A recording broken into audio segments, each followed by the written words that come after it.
ओम वंदे सत्यम शिवम शंकरम सद्गुरु नागेशम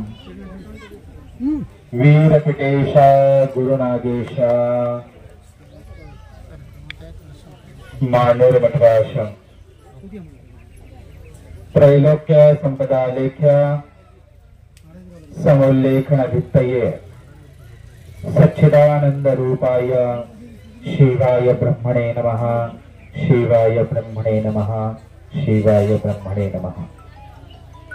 प्रप्रथमतः वीरशैवलिंगायत धर्म संस्थापक जगद्गुरु रेणुकादि पंचाचार्यांच्या चरणी अनंत अनंत शिरसाष्टांग दंडवत समर्पित करून आराध्य कुलदैवत श्री सद्गुरु नागनाथ महाराज, लिंगैक्य गुरुपाक्ष शिवाचार्य महाराज, लिंगैक्य गुरुगिरी शिवाचार्य महाराज यांच्या चरणी अनंत अनंत वंदन करून ज्यांचे आत्ताच प्राणप्रतिष्ठा कार्यक्रम संपन्न झाला असे सिद्धिविनायक भगवान मार्कंड ऋषी शिवलिंग त्यांना हृदय मंदिरामध्ये स्थापन करून हा कार्यक्रम व्यवस्थितपणे पार पडावा यासाठी अहोरात्र प्रयत्न करत असलेले बारडी गावचे खरगे महाराज नागेश स्वामी, या कार्यक्रमाच्या निमित्तानं पौरोहित्य करणारे सर्व ब्रह्मवर्ग, या कार्यक्रमाला आवर्जून उपस्थित असलेले सावरगावचे स्वामी,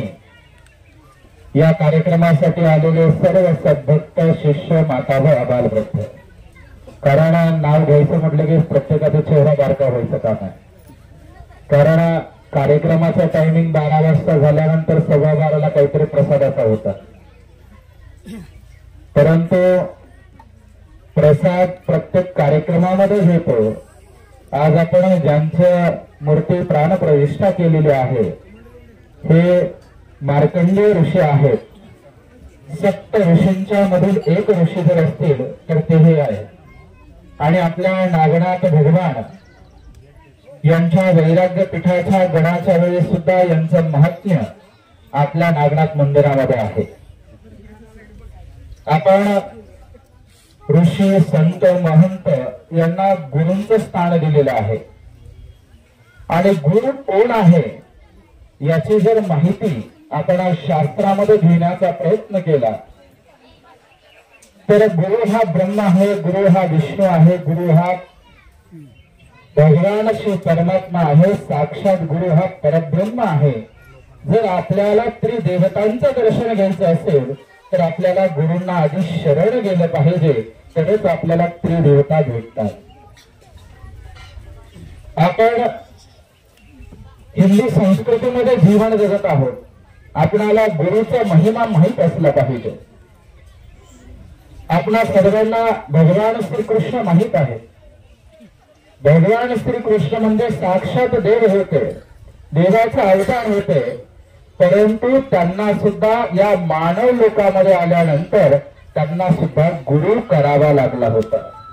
आपणाला माहित आहे त्यांचं नाव काय? गुरूंचं संदीपानी ऋषी।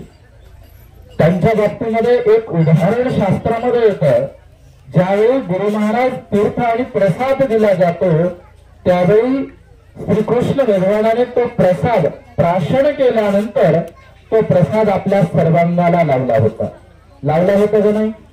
प्रसाद कोणता दिला माहिती आहे? खिरीचा प्रसाद दिला होता।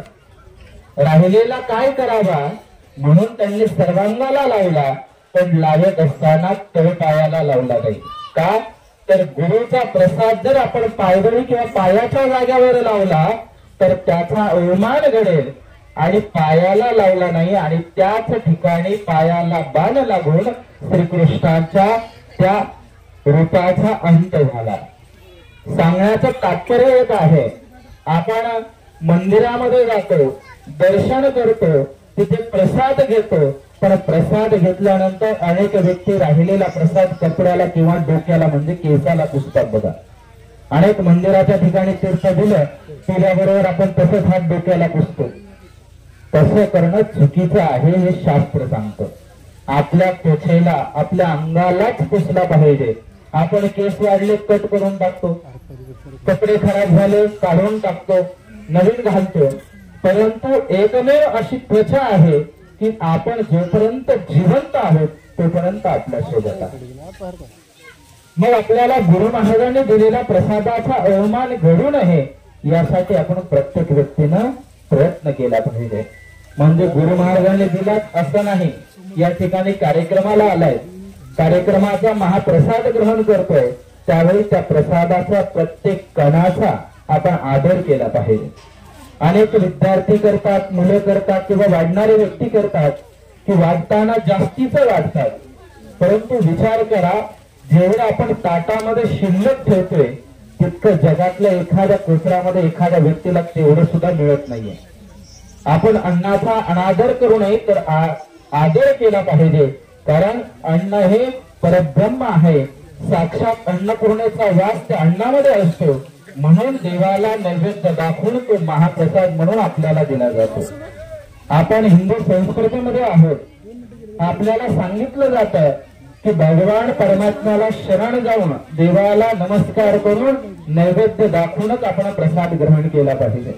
तुम्हाला एक उदाहरण सांगेल, आपण एखाद्या मंदिरामध्ये जर चाललो, त्या मंदिरामध्ये जात असताना त्या मंदिराच्या बाहेरच्या बाजूला एक दुकान असतं.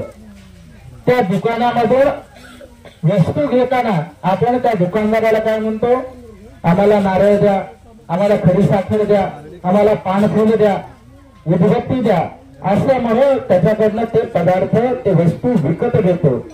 परंतु ज्यावेळी आपण मंदिरात जातो, देवाच्या चरणी नम्र होतो, नमस्कार करतो, देवाला ते अर्पण करतो, ते नारळ फोडतो आणि बाहेर घेऊन आल्यानंतर प्रत्येक व्यक्ती भेटेल त्याला काय घ्या म्हणतो, प्रसाद घ्या म्हणतो. म्हणजे ते नारळ फक्त मंदिरामध्ये फिरून आलं म्हणजे प्रसाद होतो. मग आपण नम्र झाल्यानंतर भक्त होऊ शकत नाहीत का? नक्कीच होऊ शकतो. फक्त भावना तशी पाहिजे. आपण भावना देवावर ठेवली तर देव आपल्या जवळ आहे. आपण देवावर श्रद्धा ठेवली, भक्ती ठेवली, देव आपल्याला प्रसन्न होणार आहे, नाहीतर होणार नाही. अनेक जण आपल्या व्यावहारिक जीवनामध्ये, सांसारिक जीवनामध्ये म्हणतात की चांगलं झालं तर माझ्या नशिबामुळे मला मिळालं, आणि वाईट झालं की देवानं मला काय दिलं. बरोबर आहे ना? वाईट काहीतरी झालं की आपण देवाला दुष्ण देऊन रिकामं होतो. परंतु एक लक्षात घ्या, भगवंत म्हणजे देव या सृष्टीच्या प्रत्येक कणामध्ये आहे. तो जर पाहायचा असेल तर त्या भक्ताला तशी दृष्टी येणं काम आहे. त्या भक्ताची भक्ती कसं असतं गरजेचं आहे, तरच देव आपल्याला सर्वत्र दिसणार आहे. शास्त्रामध्ये सांगितलं जातं, यत्र यत्र सर्वत्र, देव कुठे आहे? या सृष्टीच्या कणाकणामध्ये आहे, माणसामध्ये आहे, वनस्पतीमध्ये आहे, प्राण्यामध्ये आहे, प्रत्येक सजीव निर्जीवांमध्ये कोण आहे तर भगवंत आहे. आपण आपल्या जीवनामध्ये जे काही संकट, जे काही अडचणींना सामोरे जातो ते फक्त आपल्या कर्मांमुळे जातो. आपलं कर्म चुकलं जातं, आपल्या कर्माला कुठेतरी बाधा येते, आपण सत्कर्म सोडतो आणि दुष्कर्माच्या मार्गावर जातो, त्यावेळी आपल्या समोर अडचणी येतात. आणि त्या अडचणी जर दूर करायच्या असतील तर गुरु महाराजांच्या सानिध्यामध्ये गेलं पाहिजे. गुरु महाराज सांगतील त्या पद्धतीने आपलं आचरण असलं पाहिजे. आपण हिंदू संस्कृतीमध्ये आहोत, त्या हिंदू संस्कृतीमध्ये गुरु करून घेणं अत्यंत गरजेचं आहे, तरच आपल्याला मोक्ष प्राप्ती मिळते. म्हणजे आपल्याला याच जीवनामध्ये आपल्याला मोक्ष प्राप्त होतो. कारण शास्त्रामध्ये सांगितलं जातं की प्रत्येक मानवाचा जन्म हा 83,99,999 जन्म झाल्यानंतर एक जन्म मानवाचा मिळतो, आणि याच जन्मामध्ये माणसाला मोक्ष मिळतो. यासाठी सांगितलं जातं मानव जन्म हे मोक्षाचं महाद्वार आहे. म्हणून आपण गुरूंच्या सानिध्यामध्ये जाऊन भक्ती करणं, देवाचं चिंतन करणं, देवाचं नामस्मरण करणं हे आपलं परम कर्तव्य आहे. ही भूमी शक्ती, भक्ती आणि वैराग्य या तिन्हीचा संगम आहे. आणि चल आणि अचल नदीच्या संगमावर मार्कंडेय ऋषींनी तप केला, त्यामुळे ही भूमी ही सिद्ध झालेली आहे. आणि ह्या सिद्ध भूमीमध्ये आपल्या सर्वांचं विघ्न दूर होण्याकरिता या ठिकाणी सिद्धिविनायक भगवान सुद्धा विराजमान झालेले आहेत. आपल्या सर्वांना जर दुःख हरण करायचं असेल, दुःख पाठवायचं असेल, आपल्यापासून संकट दूर करायचं असेल तर या ठिकाणी येऊन प्रत्येक व्यक्तीने नमस्कार, देवाची पूजा, देवाचे दर्शन, देवाला नैवेद्य अर्पण करणं हे कार्य जे करेल त्याच्या जीवनातील सर्व संकट दूर होतील आणि आपल्या जीवनामध्ये सुखाचा उपभोग घेण्याचं कार्य त्याच्या जीवनामध्ये आजच्या दिवसापासून सुरुवात होणार आहे. आपण सर्व सकाळपासून या ठिकाणी बसलेले आहात. उन्हाचा प्रहर वाढत चाललेला आहे. प्रत्येक व्यक्ती उन्हाच्या